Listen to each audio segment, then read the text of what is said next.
안녕하세요. 청강TV의 김인숙입니다. 마이산에 대한 인생 문장을 시작합니다. 토마스 만의 명언. 거짓은 거짓으로, 성심은 성심으로 보답된다. 상대방의 성심을 바란다면 자신도 성심을 표하라. 토마스 만은 독일의 작가이며 평론가입니다. 1912년 부인의 폐렴으로 스위스의 다보스 요양소에 체지한 일이 있는데 마이산은 그때의 체험을 바탕으로 썼습니다. 전후 12년에 걸쳐 완성한 그의 대표작으로 독일의 전통적인 교양소설이며 현실을 지배한 사랑을 문제로 다뤘습니다. 죽음과 과거에만 집착하였던 초기의 우울한 귀족적 의식을 억제하고 삶과 미래에 봉사하는 사랑의 휴머니즘에 도달하기까지의 성장 과정을 나타냈습니다.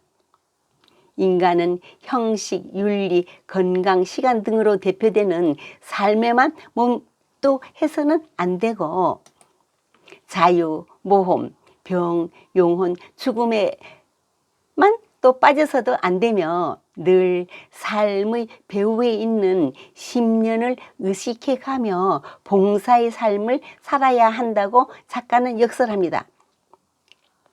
주요 작품으로는 크리스탄, 거장의 고뇌와 위대함 등이 있습니다. 그는 평론가로서도 탁월하여 문학, 예술, 철학 등 많은 영역에 걸쳐 우수한 평론과 수필집을 남겼습니다. 마이산으로 1929년 노벨 문학상을 받았지요. 주인공 한스 카스토르프는 함부르크의 명문 출신이며 23살의 젊은 엔지니어입니다.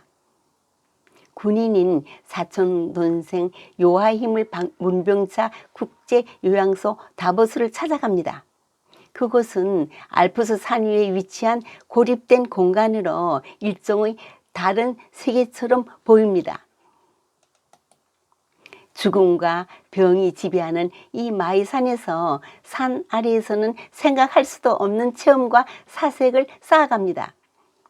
여기서 그는 아름다운 러시아 여인 소샤를 사랑하게 됩니다.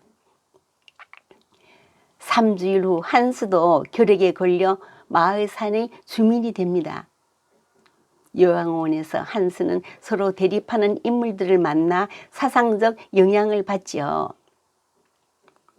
세템브리니는 계몽주의, 이성, 진보주의, 합리주의자인 휴머니스트입니다.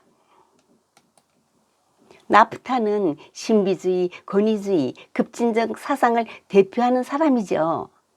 두 사람의 논쟁은 20세기 유럽 사상의 충돌을 보여줍니다. 한스는 이들 사이에서 방황하며 성장합니다. 어느 사육제 날 밤에 한스는 소샤에게 사랑을 고백하고 밤을 같이 지내나 이튿날 소샤는 산을 떠났습니다. 요양원은 죽음의 공간이며 많은 인물들이 병으로 사라져 갔습니다. 한스는 유대인 나프타와도 알게 됩니다. 나프타는 휴머니즘을 조소하고 병과 태래를 찬양하는 긍정적인 사람입니다. 사촌형은 낫지 않는 병에 멀미를 내고 하산하고 군에 복귀합니다. 한스는 계속 산에서 스키도 배우며 눈보라 속에서 인간은 모든 생각을 죽음의 지배에만 맡겨서는 안 된다는 사실을 깨닫습니다. 산에서 요양 생활을 하는 동안 병과 건강, 인생에 대해서 다양한 지적 체험을 쌓습니다.